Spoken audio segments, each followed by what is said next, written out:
கர்த்தர் நமக்கு கொடுத்திருக்கிற ஒவ்வொன்றுக்கு பின்னாடியுமே நம்மை நீதிமான் ஆக்குவதற்கு கர்த்தர் என்ன செய்ய வேண்டும் என்று விரும்புகிறாரோ அதைத்தான் கொடுத்து வச்சிருக்கிறார். சோ அப்ப இந்த புக்கை இதுல இருக்கிற அத்தனை பேரும் ஆதாம்ல இருந்து ஆரம்பிச்சு இயேசு கிறிஸ்து வரைக்கும் பைபிள்ல இருக்கிறவங்க அத்தனை பேரும் மிஸ்டேக்ஸ். இயேசு கிறிஸ்து மட்டும்தான் அந்த பெர்ஃபெக்ட் பர்சன். அவரை தவிர வேற ஒருத்தர் கூட பெர்ஃபெக்ட் கிடையாது. இயேசு கிறிஸ்துக்கு அப்புறமா கூட எடுத்துங்க, அப்போஸ்தலர்கள் எத்தனை பேர் எத்தனை இடத்துல தவறி விழுறாங்க, எத்தனை பேர் எழும்பி வராங்க. பேதுருக்கு கொடுக்காத சான்ஸா? எத்தனை பேருக்கு சான்சஸ் இருக்கு. ஆண்டவர் அவளை தான் மாத்தி எல்லாத்தையும் சரி பண்ணி கொண்டாந்து புதிய எருசலேம் வரைக்கும் கொண்டாந்துடுறாரு. அப்ப இதை வச்சு நம்ம என்ன படிக்க போறோம் அப்படின்னு கேட்டீங்கன்னா, கர்த்தர் எப்படி இந்த நீதிமானின் சந்ததியை ரட்சித்தார். நீதிமானாகிய லோத்துவை அவர் என்ன செய்யறாரு? ரட்சித்தார் அப்படின்னு இருக்கு. ரட்சித்தது நமக்கு தெரிஞ்சிருச்சு. ஆனால் இதுல இருந்து நம்ம என்ன கத்துக்கணும்னா, இதை ரெண்டு விஷயமா நீங்க எடுத்துக்கலாம். ஒண்ணு, அப்ப நம்ம என்ன பண்ணலாம், ஆண்டவர் காப்பாத்திருவாருப்பா அப்படின்ட்டு என்ன வேணாலும் பண்ணலாம்னு நினைக்கலாம் இல்லையா? இந்த எக்ஸாமுக்கு போகும்போது பையனை பார்த்துருக்கீங்கல்ல, நாளைக்கு அந்த டீச்சர் ரொம்ப ஈஸியா வருவாங்களாண்டா எக்ஸாம் ஹாலுக்கு, காப்பி அடிக்க விட்டுருவாங்களா, அவங்க ரொம்ப நல்ல டீச்சரா அப்படி நான் படிக்காமே போவான், பார்த்துக்கலாம்டா டீச்சர் வராங்கன்னு இல்லையா? இன்னொரு குரூப் இருக்கான், சரியா டீச்சர் ரொம்ப ஸ்ட்ரிக்டா, படிக்க விட மாட்டாங்க, காப்பி அடிக்க விட மாட்டாங்கடா அப்படின்னு. அவன் எப்படி எடுத்துப்பான் தெரியுமா? நீயும் படிக்கல, காப்பி அடிக்க விட மாட்டாங்க, நெக்ஸ்ட் டைம் பார்த்துக்கலாம்டான்றான். இப்போ இதுல எவ்வளோ தப்பு பண்ணாலும் ஒரு நீதிமானின் குடும்பத்தை கர்த்தர் ரட்சிப்பார் என்பது பாசிட்டிவா நாம் பார்த்தாலும், ஏன் நாம் தப்பு பண்ணாமல் இன்னும் பர்ஃபெக்டான நீதிமான் குடும்பமா இருக்கக்கூடாது? ஆண்டவர் அதுக்கு தான் இதை வச்சிருக்கிறாரு. தப்பு பண்ணி அதனால் ஏற்படக்கூடிய விளைவு, அதனால் கிடைக்கக்கூடிய பெயின், அதனால் கிடைக்கக்கூடிய லாஸ் ஒன்னு இருக்கு. இப்போ 100 எடுத்து பாஸ் பண்றது இருக்கு, 35 எடுத்து பாஸ் பண்றது இருக்கு. ஆனா பாஸ்ன்னு வேணா சொல்லிக்கலாமே ஒழிய 35 பாஸ் இருக்கு, 100 பாஸ் இருக்கு. நீங்க எந்த பாஸ் விரும்புவீங்க? எப்பவுமே 100 எடுத்து பாஸ் பண்றது நம்ம விரும்புறோம்ல. அப்ப 100 எடுத்து பாஸ் பண்ணணும்னா இதே ஸ்கிரிப்டை நீங்க எப்படி பார்க்கணும், இந்த சம்பவத்தை எப்படி பார்க்கணும்னா, இதெல்லாம் நாம் செய்யாமல் இருந்தால் கர்த்தர் 100 மடங்கு நம்மை பாஸ் பண்ண வல்லமை உள்ளவராக இருக்கிறார். அப்படிதான் பாத்துக்கணும். இதை இன்னைக்கு ஒரு குரூப் எப்படி ஆயிடுச்சுன்னு சொன்னா, ப்ராஸ்பரிட்டி, அப்புறம் கிரேஸ் டாக்டரின், ஹைப்பர் கிரேஸ் சொல்லிட்டு பாருங்க, லோத்து அவ்வளவு தப்பு பண்ணாரு, அவர் ஏன் ரட்சித்துட்டாரு, நீ ஏன் தப்பு பண்றதை பத்தி கவலைப்படுறேங்கிறான். இதை இப்படிதான் சொல்லணும். லோத்து அவ்வளவு தப்பு பண்ணாரு, அதனால இவ்வளவு கஷ்டப்பட்டு அவ்வளவு தூரம் சேர்ந்தாரு, நீ தப்பு பண்ணாம வந்தீனா தி பெர்ஃபெக்ட் பிளேஸ்க்கு சேர்ந்துடலாம். அதைத்தான் நம்ம இப்படி பார்க்க வேண்டியதாக இருக்கிறது.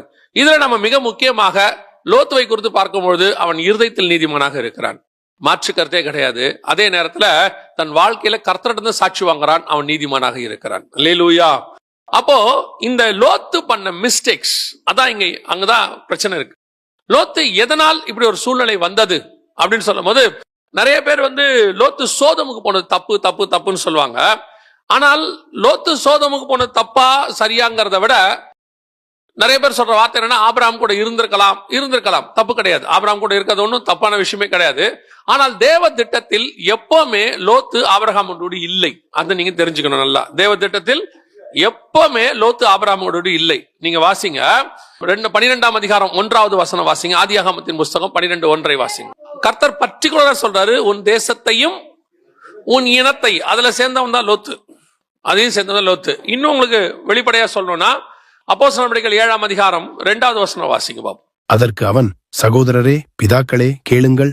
நம்முடைய பிதாவாகிய ஆபிரகாம் காரானூரிலே குடியிருக்கிறதற்கு முன்னமே மெசொப்பொத்தாமியா நாட்டிலே இருக்கும்போது மகிமையின் தேவன் அவனுக்கு தரிசனமாகி.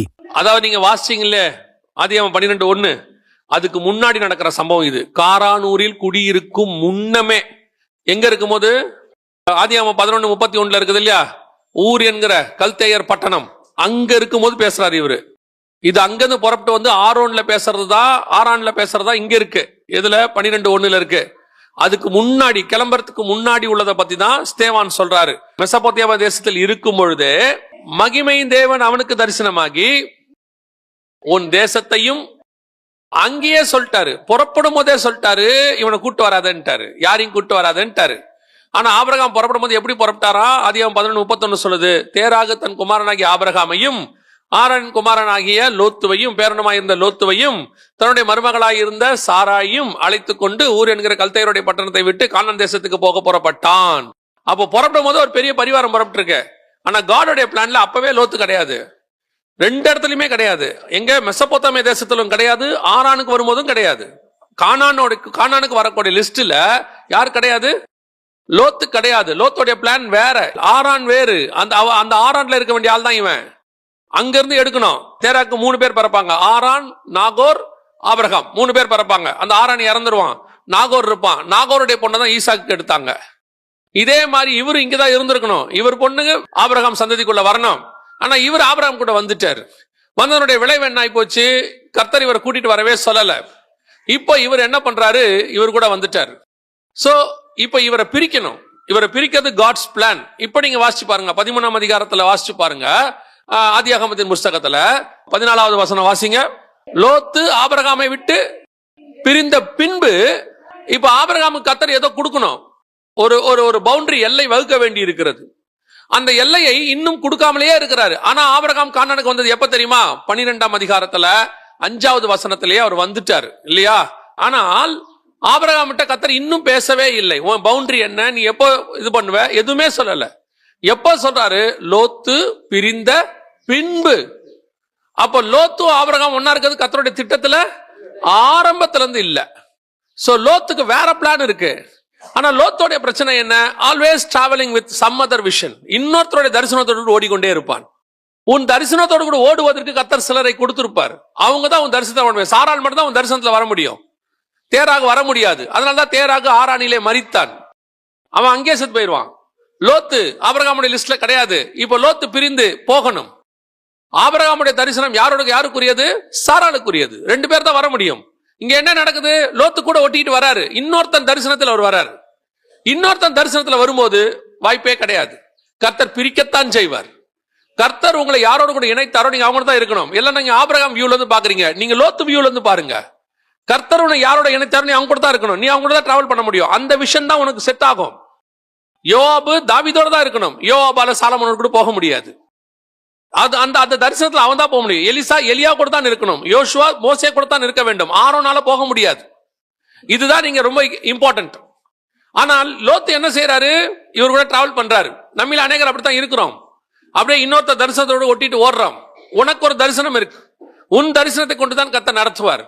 இப்ப என்ன ஆகுது அப்படின்னு கேட்டீங்கன்னு சொன்னா, கர்த்தர் ஆபிரகாமை கானானுக்கு போக சொன்னார். நான் காண்பிக்கும் தேசத்துக்கு போ.